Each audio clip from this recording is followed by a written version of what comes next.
জমাজলের স্থায়ী সমাধানের দাবিতে সোমবার শ্রীভূমি পৌরসভার সামনে ধর্ণা কর্মসূচিতে সামিল হন এলাকার শতাধিক বাসিন্দা। হাতে প্ল্যাকার্ড নিয়ে বিক্ষোভকারীরা পৌরসভার বিরুদ্ধে ক্ষোভ উগড়ে দেন এবং বিভিন্ন স্লোগানে সরব হয়ে ওঠেন। পৌরপতি ও উপপৌরপতি গদি ছাড়ো, শ্রীভূমি পৌরসভা মুর্দাবাদ সহ একাধিক স্লোগানে এদিন উত্তাল হয়ে ওঠে পৌরসভা চত্বর। বিক্ষোভকারীদের অভিযোগ, সামান্য বৃষ্টিতেই শহরের বিভিন্ন এলাকায় জল জমে সাধারণ মানুষের দুর্ভোগ চরমে পৌঁছেছে। দীর্ঘদিন ধরে সমস্যা চললেও পৌরসভার পক্ষ থেকে স্থায়ী কোনো উদ্যোগ নেওয়া হয়নি বলেও অভিযোগ তোলেন তারা। ধর্নায় অংশগ্রহণকারীরা দ্রুত ড্রেনেজ ব্যবস্থার উন্নয়ন ও জমাজলের সমস্যার স্থায়ী সমাধানের দাবি জানান। অন্যথায় আগামী দিনে আরও বৃহত্তর আন্দোলনের হুঁশিয়ারিও দেন বিক্ষোভকারীরা।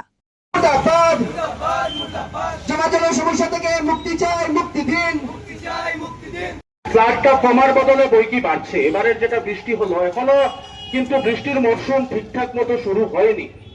একদিনের মুষলধারের বৃষ্টিতে যে বন্যা যে রূপ নিল, যেখানে জল হওয়ার কথা নয় সেই সমস্ত জায়গায় জল হয়েছে। প্রচন্ড রোডে ইউজুয়ালি জল হয়, প্রত্যেকবারই জল হয়, কিন্তু যতটুকু হয় এবার যা হয়েছে সেটা হলো বিয়ন্ড ইমাজিনেশন। আমরা দেখতে পেয়েছিলাম কিছুদিন আগে মাননীয় সাংসদের নেতৃত্বে পৌর কমিশনার সহ পৌরপতি, উপপৌরপতি সকলে মিলে ওনারা ড্রেইনের কি একটা কাজ করেছেন, ড্রেইন নির্মাণ, এবং আপনাদের সাংবাদিক বন্ধুদেরকে ওনারা স্টেটমেন্ট দিয়েছিলেন। পেপারের মাধ্যমে হোক অথবা ইলেকট্রনিক মিডিয়ার মাধ্যমে হোক, তারা বলেছিলেন যে তারা বদ্ধপরিকর আগামী দিনে জল হলে কোন ধরনের কোন শহরের যে জলমগ্ন অবস্থা হয় সেটা হবে না।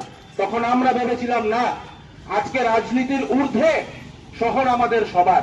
এমন কোনো কথা নয় যে আজকে যদি জল হয় শুধু কংগ্রেসি মানুষ, এআইইউডিএফ এর মানুষ, এসইউসি এর মানুষ ওরা সাফার করবে।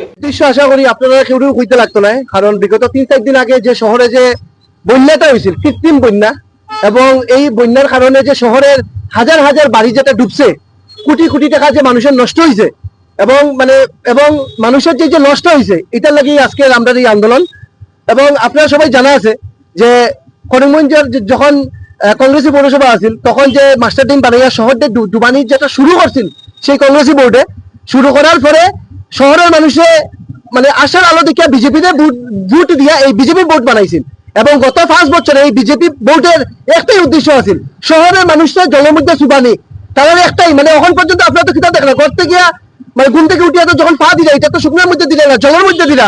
বিশ্বাস করেন, আমার কথাটা মনে রাখবা, আগামী 6 মাস বা 1 বছর এই ভোট যদি না থাকে, নেক্সট যখন ঘুম থেকে উঠিয়া জলভাড়া মারবা, ইনভার্টারের কানেকশন হইয়া আপনারা কিন্তু মারা যাইবা, ঘরের বয়স্ক মানুষ মারা যাইব, ঘরের বাচ্চারা মারা যাইব। গতিকে আমরা একটাই দাবি যে এই মিউনিসিপালিটি পৌরসভাতে ডিজলভ করা হোক, এবং প্রশাসনে এই মিউনিসিপালিটির দায়িত্ব লইয়া থ্রু এক্সিকিউটিভ অফিসার এই মিউনিসিপালিটি যাতে চালানি হয়। কারণ এই মিউনিসিপালিটি এখন যেটা করেন না, এটা আস্তে শহর দে আরো 50 বছর পিছনে এরিয়া হইতে পারে, 1 বছর পরে আবার মিউনিসিপালিটি নির্বাচন হইব, কিন্তু এরপরে যারা আইব না এরা কিন্তু এই শহরদের জল থেকে মুক্তি দিতে পারতো না। কারণ তখন নালা বানানি সোজা, কিন্তু সেই নালা ভাঙ্গিয়ে আবার নতুন করে প্ল্যানিং করা কিন্তু বহুত বেশি কঠিন। ওকে, আজকে শহরের মধ্যে যতগুলো নালা বানানি হয়েছে, আপনি চিন্তা করেন, আপনারা দেখছেন লক্ষ্মীচরণ রোডে একটা নালা বানাইছে, বড় নালা ছুটা বানাইছে।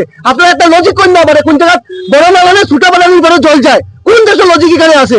আপনি যখন 4 চুট, সেখানে নালার কোনো দরকার নাই, এখানে আপনার কোনোদিন চিন্তা নেই যে 4 চুটের জল উঠতে। এখানে তারা যেখানে দরকার আছে না 10 লক্ষ টাকা দিয়ে, এখানে তারা নালা বানাইছে। যেখানে নালা বানানোর দরকার আছে এখানে তারা নালা বানাইছে না। যে জায়গায় তারা নালা বানাইছে গভর্নমেন্ট স্কুলের সামনে 70 লাখ টাকা দিয়ে নালা বানাইছে। এক্সিস্টিং নালা থেকে নতুন নালা হয়েছে 1.5 ফুট উপরে। ওখানে আপনারা কন্যা নিচের জল উপরে কেমনে যাইব? 27 জন ওয়ার্ড কমিশনার বাড়িতে দিয়ে গেলে কিন্তু জল যাইব না। আপনারা যখন এসপি অফিসের সামনে দোকানগুলো জলে ডুবে গেছে, নকশাটির উল্টা দিকে মানুষের ঘরের ভিতরে 1.5 ফুট জলতে, চিন্তা করে রাস্তার মধ্যে কত আছে। তো কিটা করছে এই পৌরসভায়? আমরা কিটা লাগি ভোট দিয়ে পৌরসভায় আমরা জিতাইছি।